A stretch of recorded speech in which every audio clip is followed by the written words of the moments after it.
CSK அணியில playing 11ல மாற்றம். இளம் வீரர்களுக்கு வாய்ப்பு. ஐபிஎல் 2025வது வருஷ சீசன்ல சென்னை சூப்பர் கிங்ஸ் அணி வரலாற்றிலேயே ரொம்பவுமே மோசமா விளையாடிட்டு வருது.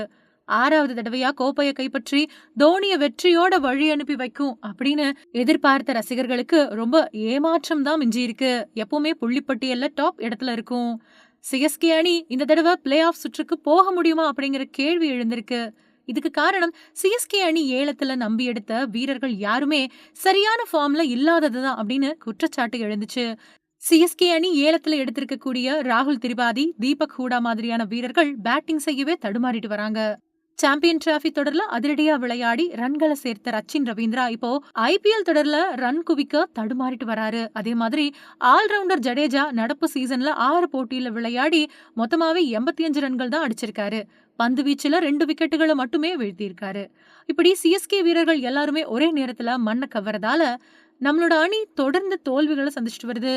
இந்த நிலையில சிஎஸ்கே அணி பிளே ஆஃப் சுற்றுக்கு போறது கஷ்டம் அப்படிங்கறதால இனி இளம் வீரர்களுக்கு வாய்ப்பு கொடுத்து எதிர்கால அணியை கட்டமைக்கணும் அப்படின்னு ரசிகர்கள் வலியுறுத்திட்டு வராங்க. ஒவ்வொரு அணியிலையும் பல இளம் வீரர்கள் அதிரடி காட்டி வரக்கூடிய நிலையில சிஎஸ்கே அணியில இருக்கக்கூடிய இளம் வீரர்கள் பெஞ்ச தேய்ச்சிட்டு வரதா நிறைய பேர் குறை சொல்றாங்க.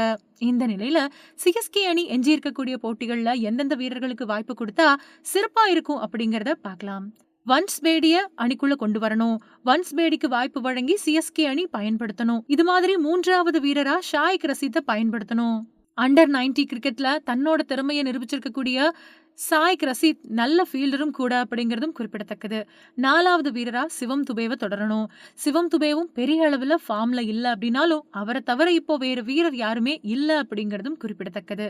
5வது வீரரா ஜாமி ஓவர்டனை சேர்க்கணும். அதிரடியா ஆடக்கூடிய வேகப்பந்து வீச்சாளர் அப்படிங்கறதால அவரை நடுவரிசையில பயன்படுத்தி ரன்களை சேர்க்க சிஎஸ்கே முயற்சி பண்ணலாம்.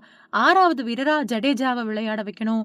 ஜடேஜா இப்போ தடுமாறி வந்தாலும் அவரை தவிர இப்போ வேற வீரர் இல்ல அப்படிங்கிறது சிஎஸ்கேவுக்கு சோகமான செய்திதான். இதனால ஜடேஜாவை பிளேயிங் 11ல சேர்க்கணும். திடீர்னு அவரு ஃபார்முக்கு திரும்பி ரன்களை சேர்த்தா அது சிஎஸ்கே அணிக்கு நல்லதுதான். 7வது வீரரா மகேந்திர சிங் தோனியை பயன்படுத்தணும். தோனியும் உடல் தகுதி பிரச்சனை காரணமா பெரிய அளவுல பேட்டிங் பண்றது கிடையாது. இருந்தாலும் மத்த வீரர்களோட ஒப்பிட்டு பார்த்தா தோனி நல்லா தான் விளையாடுறாரு. இந்த தருணத்துல 8வது வீரரா அஸ்வினுக்கு பதிலா ஸ்ரேயாஸ் கோபாலை பயன்படுத்தணும். ஸ்ரேயாஸ் கோபால் பந்து வீச்சுல நல்ல ஃபார்ம்ல இருக்கிறதால அவருக்கு முன்னுரிமை வழங்கணும். இந்த மாதிரி 9வது வீரரா அன்ஷுல் காம்போஜை சேர்க்கணும். நல்ல ஆல்ரவுண்டர் அப்படிங்கறதால அவருக்கு முன்னுரிமை வழங்கப்படணும். அதே மாதிரி 10வது வீரரா சிஎஸ்கே அணியோட சுடற்பந்து வீச்சாளரான நூர் அகமதுக்கு வாய்ப்பு கொடுக்கணும். நூர் அகமது அபாரமா பந்து வீசி வரக்கூடிய அவரு 3வது வெளிநாட்டு வீரரா இருக்கணும். 11வது வீரரா பதிரானாவை சேர்க்கணும். பதிரானா முன்னாடி மாதிரி பெரிய அளவுல பந்து வீசல அப்படின்னாலும் அவர் மேல சிஎஸ்கே அணி 100% நம்பிக்கை வைக்கலாம். இந்த தருணத்துல கலீல் அகமத சிஎஸ்கே அணி இம்பாக்ட் வீரரா பயன்படுத்திக்கணும். பேட்டிங் செய்யறப்போ சிவம் துபேவும் பந்து வீசுறப்போ கலீல் அகமதும் பிளேயிங் 11ல இருக்கணும். இந்த பிளேயிங் 11 தயார் செஞ்சா சிஎஸ்கே அணிக்கு வெற்றி வாய்ப்பு ஒரு அளவுக்கு இருக்கு. இந்த தருணத்துல சிஎஸ்கே அணியோட கேப்டன் ருதுராஜ் காயம் காரணமா வெளியில இருக்காரு. அவருக்கு பதில் சிஎஸ்கே அணி ஒரு வீரரை வாங்கிக்கலாம். ஆனா அந்த வீரர் வெளிநாட்டு வீரரா கூட இருக்கலாம். ஏன்னா சிஎஸ்கே அணில ஒரு வெளிநாட்டு வீரருக்கான இடம் எஞ்சி இருக்கு. இந்த தருணத்துல சிஎஸ்கே அணி பிரதிவிஷா இல்லனா பிராவிஸ் மாதிரியான வீரர்களை தேர்வு செய்யலாம். பிராவிஸ் நல்லா அதிரடியா விளையாடக்கூடியவர். குட்டி ஏபி டிவில்லியர்ஸ் அப்படின்னு ரசிகர்களால போற்றக்கூடியவர். பிரவிஸ் பிளேயிங் 11க்குள்ள வந்து நடுவரிசை வீரரா களமிறங்கினா அது சிஎஸ்கே அணியோட பேட்டிங்கை வலுப்படுத்தும். இல்லனா சிஎஸ்கே அணியில பிருத்திவி ஷாவை பயன்படுத்தி ஒருவேளை அவரும் அதிரடி காட்டினா தொடக்க வீரர் பிரச்சனை தீர்ந்துடும். இப்படி சிஎஸ்கே அணியில பல மாற்றங்கள் செய்யலாம். இதே மாதிரி ராமகிருஷ்ண கோஸ் ஆல்ரவுண்டர் வீரருக்கும் வாய்ப்பு காத்துக்கிட்டு இருக்கு. ராமகிருஷ்ண கோஸ் நல்லா பந்து வீசக்கூடிய வீரரா இருந்தாலும் பேட்டிங்ல பெரிய ஷாட் ஆடக்கூடிய திறமை வச்சிருக்காரு. இதே மாதிரி ஆண்டிரூர் சித்தார்த் அப்படிங்கிற ஒரு வீரர் இருக்கிறாரு. ஆனா அவருக்கு 18 வயசு தான் ஆகுது. இருந்தாலும் அவர் பெரிய ஷாட்களை ஆட மாட்டாரு அப்படின்னு சொல்லப்படுது. இப்படி பிளேயிங் 11 மாத்தி சிஎஸ்கே அணி வெற்றி பெற்றா அது ரசிகர்களுக்கு சந்தோஷத்தை கொடுக்கும்.